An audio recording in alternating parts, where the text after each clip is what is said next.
नमस्कार, मी सुवर्णा जोशी. सकाळचे 7 वाजलेत. पहिल्या बुलेटिनमध्ये आपल्या सगळ्यांचं स्वागत. सुरुवात आपण बुलेटिनची पंढरपुरातून करणार आहोत. आजचा दिवस राज्य सरकारकरता अत्यंत महत्त्वाचा आहे. मराठा क्रांती मोर्चाची पंढरपूर ते मंत्रालय अशी आक्रोश दिंडी निघणार आहे. तर त्याचवेळी मातोश्रीवर मशाल मोर्चा धडकणार आहे. विनायक मेटे या मोर्चाचं नेतृत्व करणार आहेत. त्यामुळे मातोश्री बाहेर मोठा पोलीस बंदोबस्त लावण्यात आलेला आहे. पंढरपुरामध्ये मराठा क्रांती ठोक मोर्चानं इशारा दिलेला आहे. उद्या आंदोलन होणारच. आम्हाला प्रतिबंधात्मक नोटीस दिल्यास याचा आम्ही निषेध करतो. जिल्हाधिकारी मिलिंद शंभरकर यांच्या सोबतच्या बैठकीत चर्चा नाही, फक्त नोटिसा दिल्या गेल्या. आम्हाला अटक केली तर राज्यातील मराठे गप्प बसणार नाहीत, राज्यभर पडसाद उमटतील असा इशारा आंदोलकांनी दिला आहे.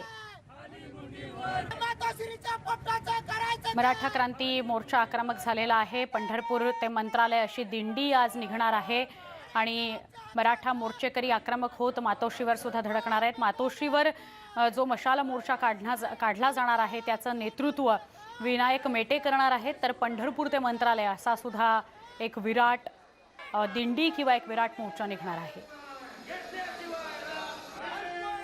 मराठे घाबरत नाहीत, सरकार घाबरतंय मराठ्याला. हे तर शोकांतच आहे महाराष्ट्रात. मराठा समाजाची आम्ही ठरवू. मोर्चा मराठ्याचा अडवणं हे महाराष्ट्रात कुणाच्यात हिंमत नाही, आणि अडवला तर त्याचे परिणाम महाराष्ट्रात होतील. ते सरकारने तयार राहावं बघण्यास. परंतु आम्हीही सोशल डिस्टन्सिंग कोरोनाचे नेम पाळून सगळं आंदोलन करणार आहे. आणि जर का अशा पद्धतीने आमचं प्रशासन गळचिपी करत असेल तर ह्याचा निषेध हा महाराष्ट्रात होईल आणि उद्रेक होईल. अजित मांढरे आमचे प्रतिनिधी, ज्यांच्याशी आपण याविषयी बोलणार आहोत. अजित, एका बाजूला पंढरपुरातून आज दिंडी निघणार आहे मंत्रालयापर्यंत, पण दुसरीकडे मातोश्रीवर आज मशाल मोर्चा धडकणार आहे. विनायक मेटे त्याचं नेतृत्व करणार आहेत. एकंदरच मराठा समाज आता आक्रमक झालेला बघायला मिळतोय. सुवर्ण मराठा समाज जो आहे तो त्यांच्या विविध मागण्यांकरता आक्रमक झालेला दिसतोय. मातोश्रीवरती आज संध्याकाळी 5 वाजता शासकीय विश्रामगृह जे आहे बांद्रा इथलं, तिथून ते मातोश्री जे मुख्यमंत्र्यांचं निवासस्थान आहे त्या ठिकाणापर्यंत मशाल मोर्चा काढला जाणार आहे. आणि त्याचं नेतृत्व जे आहे ते विनायक मेटे करणार आहेत. विनायक मेटे यांनी हा मशाल मोर्चा काढण्याआधी थेट आरोप केलेले आहेत. ते म्हणजे ठाकरे सरकारमधील मंत्री जे आहेत आणि माजी मुख्यमंत्री जे आहेत अशोक चव्हाण यांच्यावरती मराठा सरकारकडून जे प्रतिनिधित्व किंवा सरकारकडून जे गोष्टी सांगितल्या जातात त्या सर्व गोष्टी ज्या आहेत त्या मराठा समाजापर्यंत पोहोचवण्याचं काम किंवा एक प्रमुख भूमिका जी आहे ती अशोक चव्हाण निभवतात. त्यांच्यावरती त्यांनी थेट आरोप केलेला आहे की त्यांच्याकडे आता जाऊन काय फायदा नाहीये, कारण का ते फक्त भूलथापा देतात. आणि त्याचबरोबरीनं शाळा, कॉलेज असेल किंवा मेडिकलचे विशेष करून प्रवेश असतील त्याच्यामध्ये जे विद्यार्थी आहेत त्यांनी नेमकं कोणत्या कॅटेगरीतून फॉर्म भरावा जेणेकरून त्यांचं नुकसान होणार नाही, याबाबत सरकारने त्यांची भूमिका स्पष्ट केलेली नाहीये. त्याचबरोबरीनं विविध मागण्या ज्या आहेत मराठा समाजाच्या ज्या या आतापर्यंत मान्य झालेल्या नाहीयेत, हे सगळे मुद्दे घेऊन मराठा क्रांती मोर्चे जे आहेत विशेष करून विनायक मेटे जे आहेत त्यांचा हा मशाल मोर्चा असणार आहे. आणि ज्या मशाल मोर्चामध्ये मोठ्या संख्येनं मराठ्यांनी सहभागी व्हावा असं त्यांनी आवाहन केलेलं आहे. आणखीन एक माहिती म्हणजे जी नुकतीच मिळते त्यानुसार साधारणपणे 10च्या दरम्यान सकाळी विनायक मेटे यांच्या निवासस्थानी मुंबई पोलीस दलातील वरिष्ठ अधिकारी जे आहेत ते त्यांच्याशी चर्चा करण्याकरता पोहोचणार आहेत. शक्यता आहे की त्यांना त्या ठिकाणी ताब्यात घेतील किंवा त्यांना सध्या जो काळ आहे कोविड काळ आहे आणि कलम 144 लागू आहे या अनुषंगाने नोटीस बजावतील ही देखील शक्यता आहे. त्यामुळे नेमकं मुंबई पोलीस विनायक मेटे यांना भेटून त्या ठिकाणी त्यांना ताब्यात घेतं, नोटीस बजावतं का त्यांना मोर्चा संदर्भात काही सूचना करतंय हे बघणं महत्त्वाचं ठरणार आहे. धन्यवाद अजित माहिती दिल्याबद्दल. पण दरम्यान मातोश्रीच्या आजूबाजूच्या परिसरामध्ये कडेकोट पोलीस बंदोबस्त ठेवण्यात आलेला आहे. पुढच्या बातमीकडे आपण वळतोय. बिहारमध्ये आज तिसरी आणि अंतिम टप्प्याचं मतदान होत आहे. 15 जिल्ह्यांमधल्या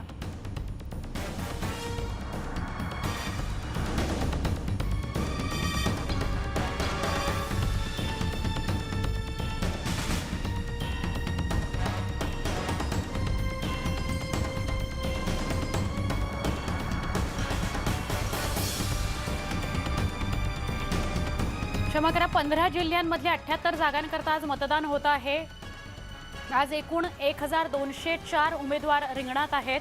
नेपाळच्या सीमेलगतच्या सगळ्या जिल्ह्यांमध्ये आज मतदान होत आहे। मध्य आणि दक्षिण बिहारमध्ये या 2 टप्प्यात मतदान पार पडलं। आज उत्तर बिहारमध्ये नागरिक आपला मतदानाचा हक्क बजावणार आहेत। येत्या मंगळवारी मतमोजणी आहे, त्यामुळे मंगळवार हा बिहारसाठी अत्यंत महत्त्वाचा आहे। आतापर्यंत बिहारमध्ये मतदानाचे 2 टप्पे पार पडलेले आहेत आणि आज बिहारमध्ये अंतिम टप्प्याचं मतदान होत आहे।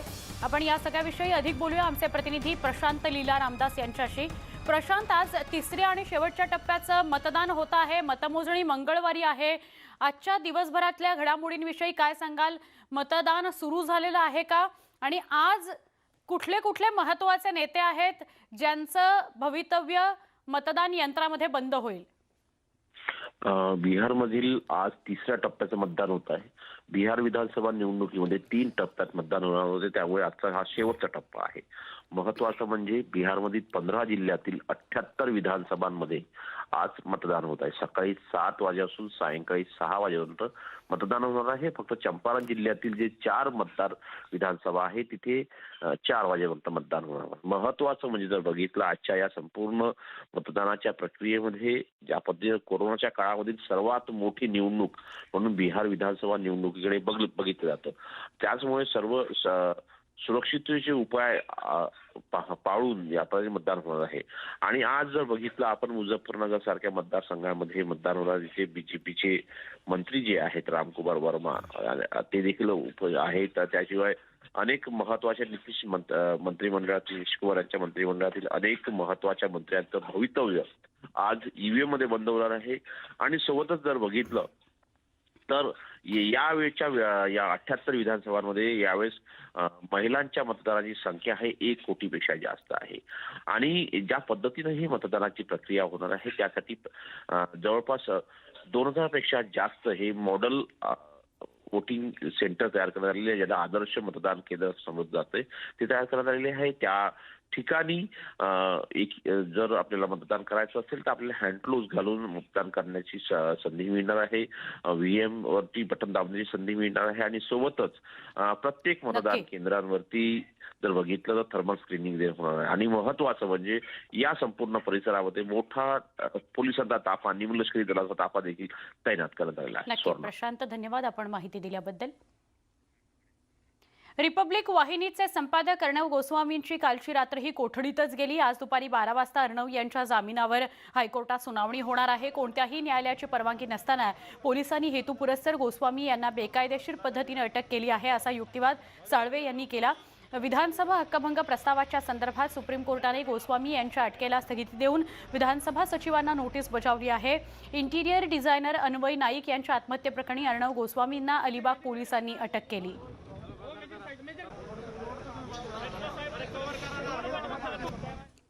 आणि आता बातमी राज्यपाल नियुक्त आमदारांच्या नावांची। राज्यपाल नियुक्त आमदारांच्या नावांचा बंद लिफाफा घेऊन महाविकास आघाडीच्या नेत्यांनी राज्यपालांची भेट घेतली। नवाब मलिक, अमित देशमुख, अनिल परब राजभवनावर पोहोचले, त्यामुळे राज्यपाल नियुक्त 12 आमदारांच्या नावांची चर्चा पुन्हा एकदा सुरू झालेली आहे। काँग्रेस, राष्ट्रवादी काँग्रेस आणि शिवसेना या प्रत्येक पक्षाच्या खात्यात 4 जागा आहेत। गेल्या काही दिवसांपासून राज्यपाल आणि राज्य सरकारचे संबंध ताणले गेलेले आहेत, त्यामुळे राज्यपाल आता नेमका काय निर्णय घेतात हे पाहावं लागणार आहे।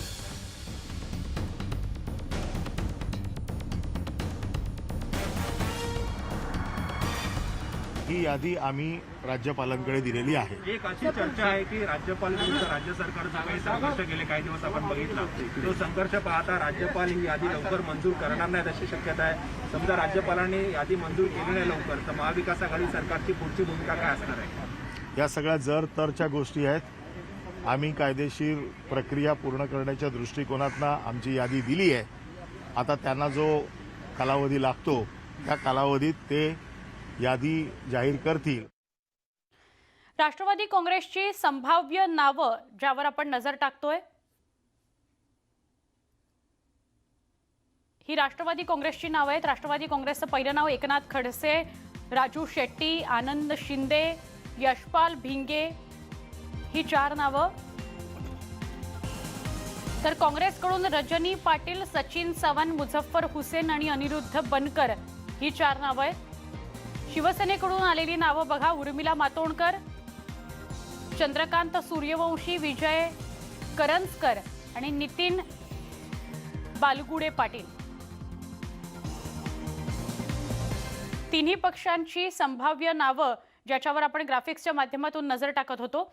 शालेय शिक्षण मंत्र्यांनी दिवाळीनंतर 9वी, 10वी आणि 12वीच्या शाळा सुरू करण्याचे संकेत दिलेले आहेत, तर त्याचवेळी कॉलेज सुरू करण्याबाबत अद्याप निर्णय झालेला नाही असं स्पष्टीकरण उच्च तंत्र शिक्षण मंत्री उदय सामंत यांनी दिलं आहे। विद्यार्थ्यांची सुरक्षा आणि इतर सगळे विचार करून अंतिम निर्णय घेतला जाईल असं त्यांनी स्पष्ट केलंय। दरम्यान शाळा सुरू करण्याचं मोठं आव्हान राज्य सरकार समोर आहे। शाळा सुरू झाल्यानंतर विद्यार्थ्यांच्या सुरक्षेचं मोठं आव्हान सरकारसमोर असेल, त्यामुळे शिक्षक आणि विद्यार्थ्यांच्या सुरक्षेची जबाबदारी नेमकं कोण घेणार हा खरा प्रश्न आहे। तसंच मे महिन्यात 10वी आणि 12वीच्या परीक्षा व्हाव्यात यासाठी प्रयत्न असणार आहेत, कारण पुन्हा निकाल येण्यास उशीर होईल आणि विद्यार्थ्यांचं पुढचं वर्ष वाया जाऊ नये किंवा त्यांना उशीर होऊ नये, त्यांना प्रवेश घेताना काही अडचणी येऊ नयेत, हा सगळा विचार करून शिक्षण मंत्र्यांनी 9वी, 10वी आणि 12वीच्या परीक्षांसंदर्भात आणि शाळा सुरू करण्यासंदर्भातलं सूतोवाच केलेलं आहे। 10वी आणि 12वीच्या परीक्षेसंदर्भात आम्ही कालच राज्यमंत्री मंडळाला सुद्धा ह्याची गेलं की आमची इच्छा आहे की मे महिन्यामध्ये या एक्झामिनेशन व्हाव्या, कारण फेब्रुवारीमध्ये आणि मार्चमध्ये आता आपल्यालाही माहिती आहे की प्रत्यक्ष शाळा सुरू झालेल्या नाही आहेत। 10वी आणि 12वीच्या विद्यार्थ्यांचा 25% आम्ही पोर्शन कमी केलेला आहे, त्यामुळे आमचं म्हणणं होतं की आपण मेमध्ये ह्या एक्झामिनेशन प्लॅन केल्या पाहिजेत, कारण जून, जुलै, ऑगस्ट, सप्टेंबर हे जे आहेत हे पावसाळी महिने आहेत आणि अशा वेळेला ग्रामीण भागामध्ये जे मुलं आहेत किंवा कोकण रिजनमध्ये जो मोठ्या प्रमाणात पाऊस होतो त्याचा फटका ह्या परीक्षेला बसू शकतो आणि म्हणून आम्ही अशी विनंती केली होती की आपण येणाऱ्या काळामध्ये 9वी, 10वी, 11वी, 12वीचं जे शिक्षण आहे ते दिवाळीनंतर म्हणजे 23 तारखेनंतर जे आहे नोव्हेंबरनंतर आपण ते सुरू करावं। यानंतर बातमी पुण्यातून आहे। माझे डोळे परत द्या, मी त्या नराधमांना ओळखते अशी आर्त विनवणी शिरूरमधल्या पीडित महिलेनं केली आहे। शिरूर तालुक्यातील न्हावरे या गावातल्या एका महिलेवर क्रूर हल्ला करून तिचे डोळे निकामी केल्याचा धक्कादायक प्रकार घडलाय। राष्ट्रवादी महिला आघाडीच्या रुपाली चाकणकर आणि खासदार अमोल कोल्हे यांनी पीडित महिलेच्या प्रकृतीची चौकशी केली। त्यानंतर विधान परिषदेचे विरोधी पक्षनेते प्रवीण दरेकर यांनी तातडीनं पुणे इथल्या ससून रुग्णालयामध्ये जाऊन त्या पीडित महिलेची भेट घेतली। या प्रकरणातील नराधमांना तात्काळ अटक करण्याची आग्रही मागणी प्रवीण दरेकर यांनी यावेळी पोलीस अधीक्षकांकडे केली आहे।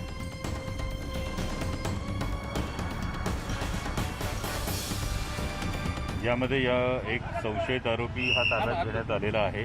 पोलिसांनी जी माहिती दिली, मी कालही पोलीस अधीक्षकांशी या संदर्भात माहिती घेतली होती, त्यामध्ये एक संशयित आरोपी ताब्यात घेण्यात आलेला आहे आणि एकूण जे कृत्य घडलेलं आहे पोलिसांच्या प्राथमिक अंदाजानुसार ज्याला फीट ऑफ रेज म्हणतो अशा पद्धतीनं हे कृत्य घडलेलं आहे आणि त्यातून एक संशयित आरोपी पोलिसांनी ताब्यात घेतलेलं, पण जे कृत्य करण्यात आलेलं आहे ते खरंच माणुसकीला काळीमा फासणार आहे आणि आरोपी जे असतील त्यांना कठोरात कठोर शासन व्हावं हीच सातत्यानं आमची सगळ्यांची मागणी आहे। महिलांवरचे जे अत्याचार आहेत हे खपवून घेतले जाऊ नयेत आणि आरोपींना जरब बसावी, या अशा गुन्ह्याच्या विषयी दहशत बसावी अशा पद्धतीने शासन होण्याच्या सूचना या पोलिसांना त्या पद्धतीची कलम लावण्याची सूचना केली आहे। इथे एक छोटासा ब्रेक घेतोय, लगेच भेटणार आहोत। पहा फक्त न्यूज 18 अशी शेतकऱ्यांची अपेक्षा आहे। शेतकऱ्यांची दिवाळी गोड होणार, नुकसानग्रस्त शेतकऱ्यांना मिळणार मदत, 10,000 कोटींचं पॅकेज, सरकारच्या मदतीवर शेतकरी नाराज। यंदा परतीच्या पावसानं शेतकऱ्यांचं मोठं नुकसान केलंय। हातातोंडाला आलेलं उभं पीक पावसात वाहून गेलं, त्यामुळे शेतकरी प्रचंड आर्थिक संकटात सापडलाय। मुख्यमंत्र्यांसह शरद पवार यांनी शेतकऱ्यांच्या बांधावर जाऊन नुकसानीची पाहणी केली आहे। एवढंच नाही तर विरोधी पक्षांनीही नुकसानीची पाहणी करून मदत देण्याची मागणी केली आहे। त्यामुळे सरकारने शेतकऱ्यांची दिवाळी गोड करण्यासाठी तब्बल 10,000 कोटींचं पॅकेज जाहीर केलंय। सोमवारपासून शेतकऱ्यांना मदतीचं वाटप केलं जाणार आहे। राज्य निवडणूक आयोगाला आज पत्र दिलेलं आहे आणि मुख्यमंत्र्यांनी महाराष्ट्रातील जनतेला दिलेला शब्द जो आहे, महाविकास आघाडीने दिलेला शब्द आहे शेतकऱ्यांना की दिवाळीपूर्वी त्यांना मदत दिली जाईल। आणि आज मी इथे एवढंच सांगेल की दिवाळीपूर्वी शेतकऱ्याला ही मदत दिली जाईल। फार तर सोमवारपासून या संदर्भामध्ये शेतकऱ्यांच्या खात्यात जिल्हाधिकाऱ्याकडे पैसे पाठवून त्यांच्या खात्यामध्ये पैसे वळते केले जातील आणि दिलेला शब्द हा पाळला जाईल। सरकारनं जाहीर केलेली मदत शेतकऱ्यांना कशी मिळणार त्यावर एक नजर टाकूया। शेत पिकासाठी प्रति हेक्टरी 10,000 रुपये मदत दिली जाणार आहे। फळ पिकासाठी 25,000 रुपये प्रति हेक्टर मदत दिली जाईल। तर घर पडझड असेल किंवा मृत व्यक्तीच्या वारसांना भरीव मदत देण्यात येणार आहे. शेती आणि घरांसाठी एकूण 5,500 कोटी रुपये देण्यात आले आहेत. सरकारच्या मदतीवर राज्यातील शेतकरी नाराज आहेत. जाहीर केलेली मदत तुटपुंजी असल्याचं शेतकऱ्यांचं म्हणणं आहे. तर वेळेत मदत मिळणार नसल्याच्या प्रतिक्रिया काही शेतकऱ्यांनी व्यक्त केल्यात. कोणत्याही शेतकऱ्यांवर अन्याय न करता सरसकट मदत देण्याची मागणी शेतकरी करतायत. सरकारने जो हमी दर जाहीर केलेला आहे, हा जाहीर केलेला हमी भाव जो आहे, शेतकऱ्यांचा माल उत्पादन जो आहे, त्या मालाची प्रतवारी ठरवून त्या मालाला योग्य भाव देण्यात यावा आणि ही मदत जी आहे ही सरसकट सगळीकडे मदत जाहीर करावी. ही मदत तर तुटपुंजी आहे, पण ती सगळ्यांना देण्यात यावी. आमचं एवढं नुकसान झालं का अक्षरशः असं आमचं कापणीचा खर्च नाही निघत आहे. त्यानंतर कपास सोयाबीन गेली, त्यानंतर कपाशीवर बोंडअळी आली, बोंडअळीनंतर आता तुरी पण जाण्याच्या तयारीत आहे आणि त्यातून काहीच नुकसान तर आम्ही काय फक्त आत्महत्या करावं का? संपूर्ण शेतकऱ्यांचा हंगाम वाया गेला, एकही पीक आलेलं नाही हातामध्ये शेतकऱ्यांच्या. आणि अशा परिस्थितीमध्ये शेतकऱ्यांना मदत किती मिळणार, कशी मिळणार आणि त्यातही विदर्भाला मिळते की नाही मिळत, याबद्दल शेतकऱ्यांच्या मनात शंका आहे. सोमवारपासून नुकसानग्रस्त शेतकऱ्यांना आर्थिक मदत मिळणार आहे. तर दुसरीकडे पांढरं सोनं म्हणजेच कापूस उत्पादक शेतकऱ्यांनाही सरकारनं दिलासा दिलाय. 1 डिसेंबर पासून सरकार शेतकऱ्यांचा कापूस खरेदी करणार आहे आणि त्यामुळे खासगी व्यापाऱ्यांकडून होणारी शेतकऱ्यांची लूट थांबणार आहे. 1 डिसेंबर पासून कापूस खरेदी करण्याचा निर्णय त्या ठिकाणी घेतलेला आहे. मी शेतकरी बांधवांना विनंती आवाहन करतो की 1 तारखेपासून खरेदी होणार आहे आणि म्हणून आपला कापूस आपल्याला जर योग्य दर मिळत नसेल तर शासनाच्या खरेदीमध्ये आपण त्या कापसाची विक्री करावी. नुकसानग्रस्त शेतकऱ्यांना मदत तर जाहीर झाली आहे, मात्र कोणताही शेतकरी मदतीपासून वंचित राहू नये, तसंच मदत देताना गोंधळ होऊ नये एवढीच अपेक्षा. Bureau report, news 18 Lokmat. या स्पेशल रिपोर्टसह बुलेटिनमध्ये इथेच थांबतोय. ताज्या बातम्यांसाठी काही क्षणात भेटूया. पहा फक्त न्यूज 18 लोकमत.